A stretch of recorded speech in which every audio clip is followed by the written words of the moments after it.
Hey guys, so welcome to this new video, and in this video I am going to tell you how to make notes for UPSC civil services. Okay, so this video has been requested by many people. So finally I thought about making this video because I think it will benefit a lot of aspirants, because many people are confused about this whole art of note making, and they end up wasting a lot of time because they don't get proper ideas about notes. Okay, so in this video I'm just going to try and debunk a few things and propose a few new ideas for you. Okay, so this is going to be presented by me, and this is all about me. So if you have been following this channel, then I think you already know about me. So I would request you to please subscribe to the channel so that I can keep making more of such videos. Okay, so we can start now. Okay, so as with every other video that I make, I always start with a why. Okay, this why is very important. Why we make notes. Okay, it's not just something that we should be doing just because the entire aspirant community is doing. It's something that has a reason, something that has a purpose. Okay, so we need to know the purpose. Purpose is very important. Okay, so now what is the purpose? So first thing is that we need to avoid this last minute heart attack. So what happens is that people, they prepare for 1 year, 2 year, they prepare for a long period of time. Okay, so they may start in the month of June, and it goes on, the preparation goes on till the month of maybe May next year. Okay, so let's say the time is June 20 to May 21. Now in this period they have read a lot, aspirants, they have studied a lot, given a lot of mock tests, lot of things. The problem comes when the month of May 21 arrives, supposing that prelims is in June 21. So this is the period of time when the crisis actually happens. Okay, people, the aspirants, they undergo a sort of mental crisis, because whatever they have studied for the last 1 year, okay, they start feeling that the whole thing is not sticking. Okay, they start feeling that whatever I have studied, I have forgotten all of it. What if I am not able to make use of my studies in the exam? What use is my preparation if I am not able to make the best use of my knowledge in the exam?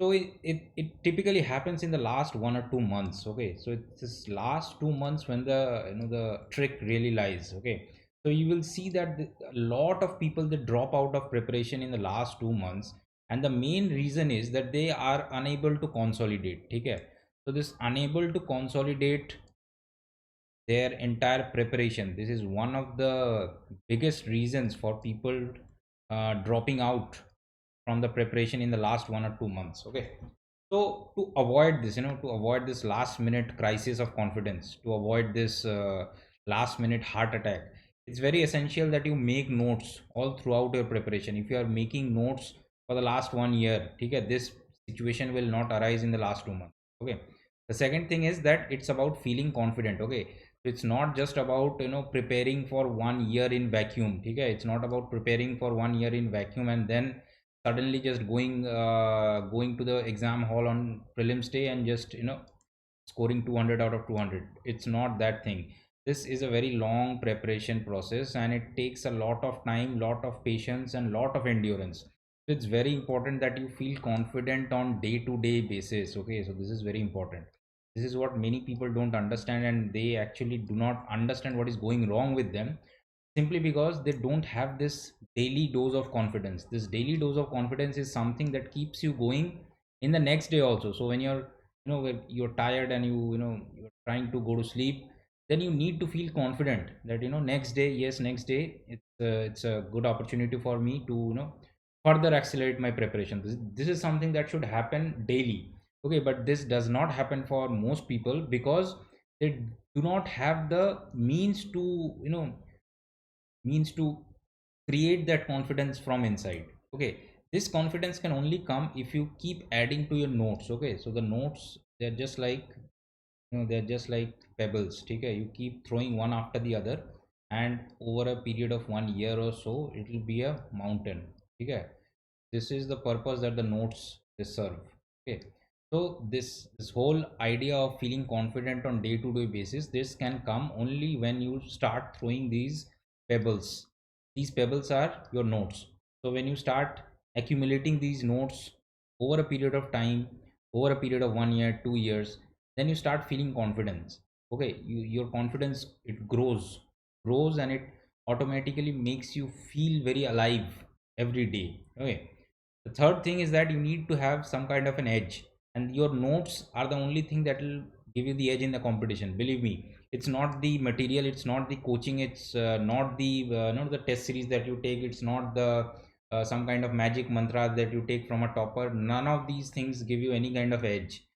Because these things are very freely available. Okay, these things are very very freely available, and it does not you do not need to have too many resources to get them. Okay, coaching notes, for example, they are freely available in the market, and you do not need any kind of magic mantra to get the coaching notes. Even getting admission in coaching institutes, that is also not a big deal these days. You have so much of online coaching, it's not a big deal. The only thing that gives you the edge is your notes.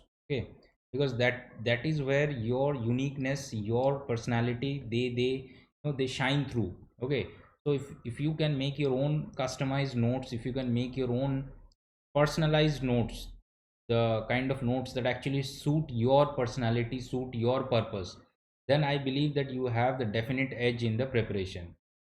Okay, so the other thing is that you will have to tackle diffuse sources of preparation. I'll come to this whole aspect of diffuse sources in a while. But the thing is, for mains, okay, this is mostly applicable for mains.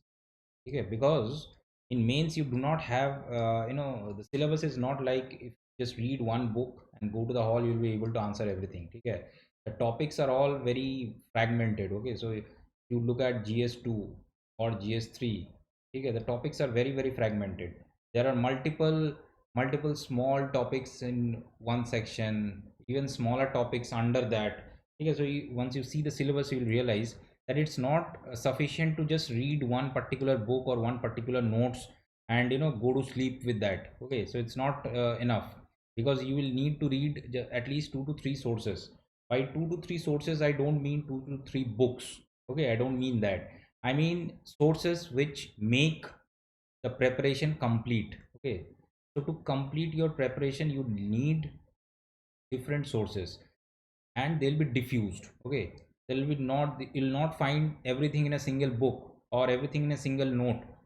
No, it will not be the same in prelims as well as mains. Okay, so to tackle these diffuse sources, you need to make notes, right? And the last thing is to make revision easy. Now this is the last step. Okay, so when all these things happen, revision, it becomes easy, and vice versa. So there is an action reaction thing between these four and the last point. Okay, so if your revision is super smooth, then I believe you are super confident on the day before the exam, and there is a very likely chance that you are going to clear the exam. Whatever be the question paper, whatever be the toughness or the flexibility in the paper, it doesn't matter. You will clear it because you have revised well, and you can revise well only when you have made the notes well enough, because the notes serve these purpose. Okay, so moving on. Now we need to know how to make the notes. Okay, so the important thing about the how is that you need to differentiate between prelims and mains. Okay, so both these exams, both these stages, they belong to the same exam, but they are not the same. Okay, so prelims may you will mostly be focusing on factual stuff, you'll mostly be focusing on objective stuff. Okay, but that will not be the same for mains. For prelims, the note making, I have simplified the note making part for prelims, because the two main books that you need to study for prelims, that is Lakshmikant and Spectrum. Okay, so Lakshmikant and Spectrum, both these books, Spectrum's modern history and Lakshmikant's polity, both of them I have summarized, and you can find the handwritten summaries in the Telegram group. The description box will give you the link for that Telegram group. So you can just go to the file section in that group, and you will find the summaries of these two books. So they are ready-made summaries, you can use them. Okay, so for prelims, these are the two main books which you should summarize, because you never know how much time you will actually require, whether you'll clear in your first or second or third, or whether in a sixth attempt, right? So in this kind of a situation, it's always advisable that you summarize, you note, and you know make your preparation more efficient. Okay, so I have already done this for you, and I'm also updating art and culture notes on regular basis in the group. So if you want that, you can just join the group and stay updated. Okay, so the note making part which you need to do on your own is mostly applicable for mains. Okay, so for mains you'll have to keep in mind the things that sources will be diffused. I've already spoken about this. Sources will be diffused. This means please do not go out looking for some magic material. Okay, no magic material. This is the main thing. Okay, so there will be many diffused, small, fragmented sources from which you have to collect a lot of information, a lot of data, a lot of facts. Okay, you have to collect all of that and you have to put it in your basket. Okay, this will be your basket of. Okay, so this is the mantra. Now the second thing is it has to be very very brief. Okay, it has to be very very brief. This brevity, this conciseness, this is what actually counts, because if you have a 200-page book and you want to summarize it and you end up summarizing it in 100 pages, okay, so that is just a waste of effort. You might as well have not summarized it because it doesn't make sense. Okay, so if you have a 200-page book, you need to summarize it in 20 to 30 pages. Summary has to be very very concise. It needs to be as concise as possible. And what needs to be done is the notes should ideally be made in your second or third reading. Okay, so it's the second or third reading when the notes should actually be made, and I have already spoken about this in many of my videos. Okay, many of my previous videos I've spoken about this, that you do not make notes in your first reading. Even I won't suggest it in the second reading also. Okay, second reading is only for those who have a lot of background knowledge about the subject or the topic that they're reading. For starters, you should always make notes, always start making notes in your third reading, because by your third reading your mind has got a fair idea of what it is that you are reading and what it is that you are actually required to produce from that stuff. Okay, so by your third reading you can already you would have already taken a glance at the previous year's questions. Okay, so that will give you a fair idea of what kind of questions are asked. So by your third reading you are ideally placed to make notes. So please do not try to make notes in your first or second reading. Start in your third reading. If you want, you can skip another reading and you can go ahead and make notes in your fourth reading only. Okay, you can take another shot at just reading and feeling the material. Okay, so this is the main thing. Don't make notes in your first or second reading. Okay, and as I told you, keep it as brief as possible. No ornaments. No ornaments means uh, don't decorate it unnecessarily. You do not need to write your notes as if you are writing an essay in the UPSC exam hall. Okay, these notes have to be very concise. Sometimes they may not make sense to a neutral person. If they make sense to you, that is good enough. Okay, so this I've already spoken about. To tackle diffuse sources and to do that well enough, you have to make the notes online. Okay, I know there are many toppers, there are many people who make physical notes, hard copy on paper, but I don't think that is very efficient because honestly, for mains, I think you'll have to add a lot of stuff. Okay, as I spoke about, you'll have to add lot of individual fragmented elements from separate sources into your notes basket. Okay, this can be done well only if you are making it online. It will give you the flexibility to make those notes. Okay, so for example, if you are making notes on energy for GS3, okay, and you are reading some material, let's say vision value added material you are reading. Okay, so you are reading vision value added material. Now you read the entire energy portion and you make your notes and you think that this is enough. But let's say for example, 1 month down the line you come across a new report that has been released by Niti Aayog, and it gives some very fascinating facts and data about the energy scenario in India. Okay, some kind of report or something it cites. So where do you add that? If you have made that made the notes in hard copy, if you have made it in A4 sheets, okay, they will not have the space to add make new additions, right? So this can be done, this flexibility can be made available only if you make them online. So I used to make my notes on OneNote. And the good thing about OneNote is that you can make it with internet, without internet, it doesn't matter. Okay, you can use OneNote, you can also use Evernote. I used OneNote because I found it very user friendly, very flexible. You can use either of them. Okay.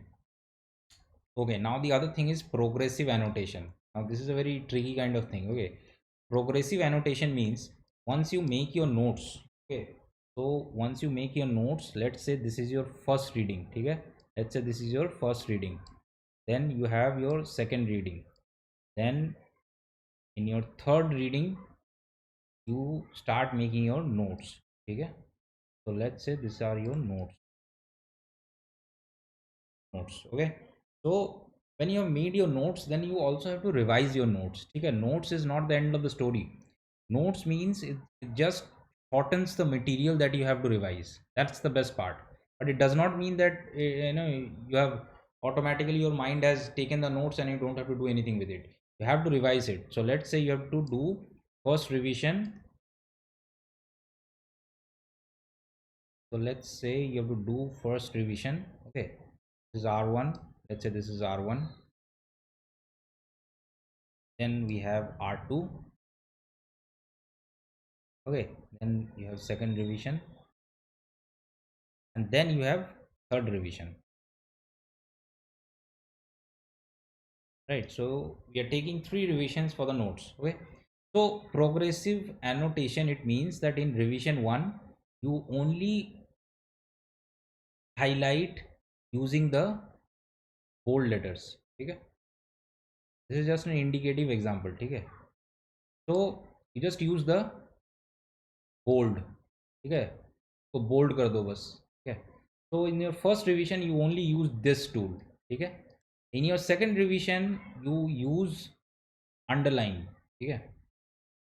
So in your second revision you use your underline, and in your third revision you use some coloring. What this means is, if something is in bold and in your third reading you see something is in bold, so that means you have covered it in your first revision, okay. So you have covered it in your R1. Then if you see that something is underlined, that will tell you that you have covered it in your second revision, okay. Third revision, coloring, it is for just the extremely important things which you will simply glance through on the day before exam. So on the day before exam you are only going to just going to glance at super fast speed through the annotations made in the third revision, okay. So this is the trick. It's an algorithm, okay. An algorithm that works this way, right? Okay, so now these are the books and resources which you should ideally make notes from. Okay, this and this, Lakshmikant and Spectrum Modern History, I've already summarized as I've spoken about earlier. Okay, you can find these in my group. Even ancient history I've summarized. Okay, this is also there in the Telegram group.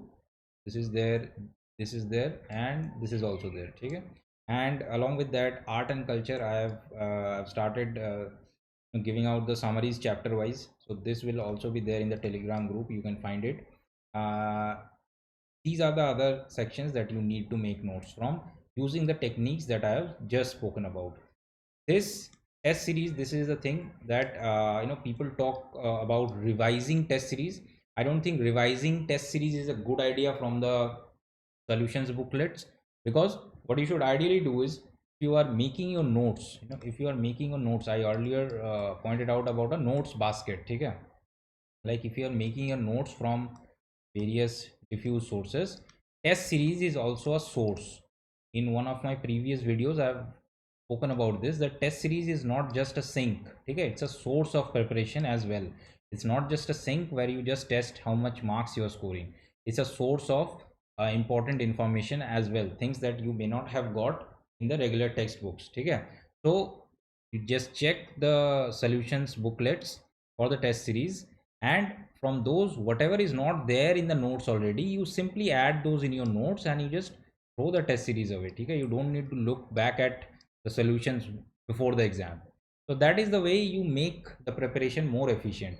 So you add the test series for every subject. Okay, so if you add that, your preparation is going to be super efficient.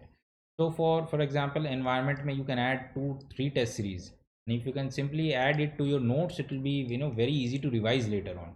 Okay, now this is where the main note making, the real utility of note making comes in, that is in mains.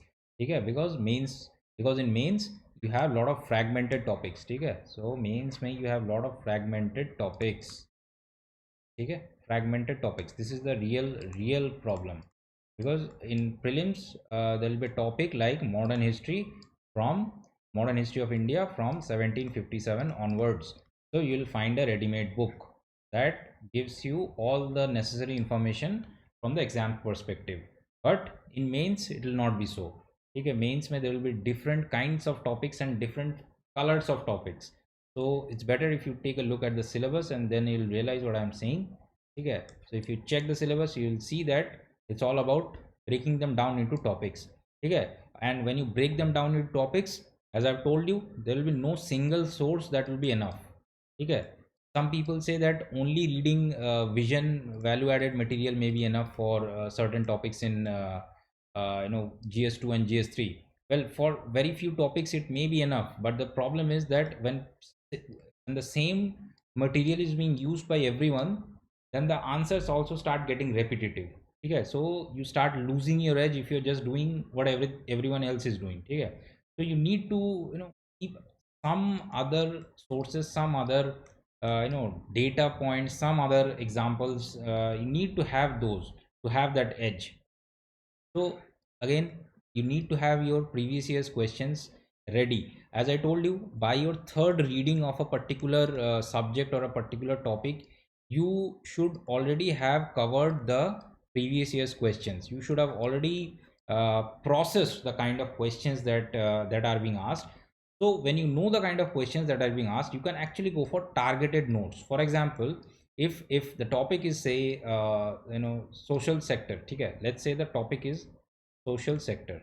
Now you need to know what kind of questions are being asked by UPSC in mains in GS2 for social sector. Okay, so social sector may, let's say, some kind of question is asked and you have no idea what questions are asked, and you are reading at depth about Garibi Hatao campaign of 1970s. Okay, you are reading stuff that transpired in the 1970s.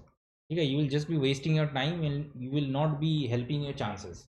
So to avoid this kind of a situation, you need to make targeted notes. You need to know what kind of notes are to be made. So for social sector, you should be emphasizing on NGOs and self-help groups, and likewise. So it depends on the kind of questions that are being asked. And if you see the syllabus, if you see the previous year's questions, you'll realize that there is a certain pattern that is being followed. So you'll have questions on NGOs every year. Okay, you'll have questions on panchayats every year. Okay, these are evergreen topics. Okay, so these are things that you should be knowing before you start making your notes. Okay, so facts, factoids, examples, data, and best practices, these are something that you need to add to your basket. Okay, you add them to your basket, it will be a very multi-dimensional basket, and when you reproduce these things in your mains answers, you will get the definite edge over other aspirants. Okay, now these are the things to avoid. Okay, so the first thing that you should avoid is that you should make it personal. Okay, uh, you should definitely make your notes personal. Please don't make notes for social service. I have seen people making notes in in super duper hit handwriting. Okay, and they do it because they want to distribute it to their friends. I think that is a very silly idea, because first you should make notes to serve your own purpose. If they serve your purpose, if you clear the exam, then you can go ahead and distribute those notes free of cost. You can do social service, that is great. Okay, but don't do it right at the outset. Don't start making notes with the idea that you have to distribute it or that you have to use it to help others. Okay, that comes later. First it should serve your purpose, otherwise if it doesn't serve your purpose, you have no idea whether it will serve the purpose of others or not. Okay, now this is the second type of mistake that people make. Some people, as I told you, in they write in very beautiful handwriting and they just keep admiring their notes and do nothing with it. Okay, so stop being a narcissist. Okay, your notes are not meant to be admired or not meant to be, stored in the study case. Okay, it's meant to be used.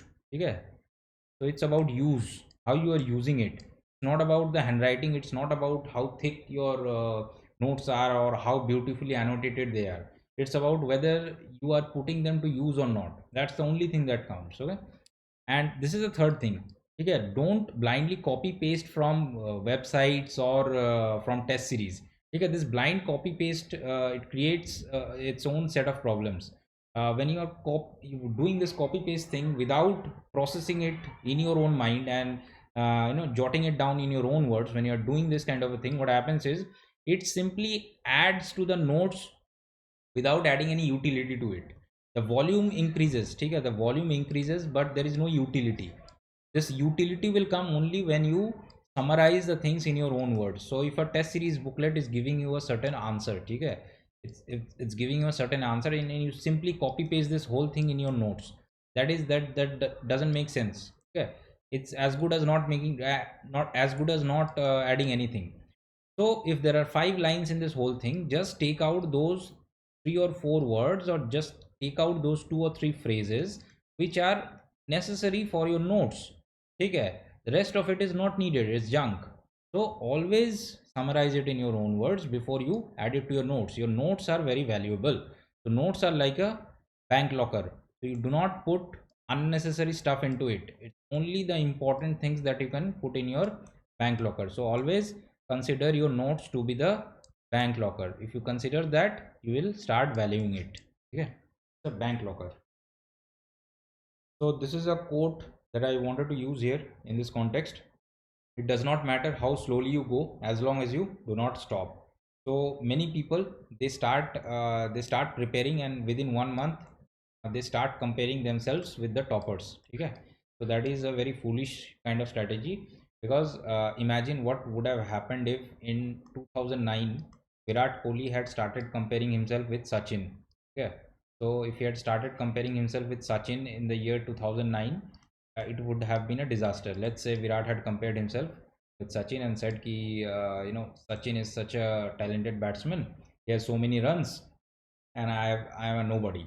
So let's not play cricket, let's go to sleep. So if he had done that, then in 2021 he would not have been the Virat Kohli that we see today. Okay, so it's all about following a particular procedure and allowing yourself as the required amount of time. Time is the real thing. So even for notes, it's not something that you just, like a magic pill, you take it one day and the next day you will feel like a superman. Okay, it's not like that. So even for notes, you'll have to keep building your elements. As I told you, it's about throwing pebbles and accumulating those pebbles. So when you start accumulating them one by one every day, they get built into a huge mountain. Okay, so it's all about time. So it's all about time. So when you start putting in time, when you start doing this consistently, when you start applying your brains consistently into note making, you will see a remarkable change in the way you are approaching the exam and in the way you are treating your chances of qualifying the exam. Okay, so I think this is it for today. Thank you everyone.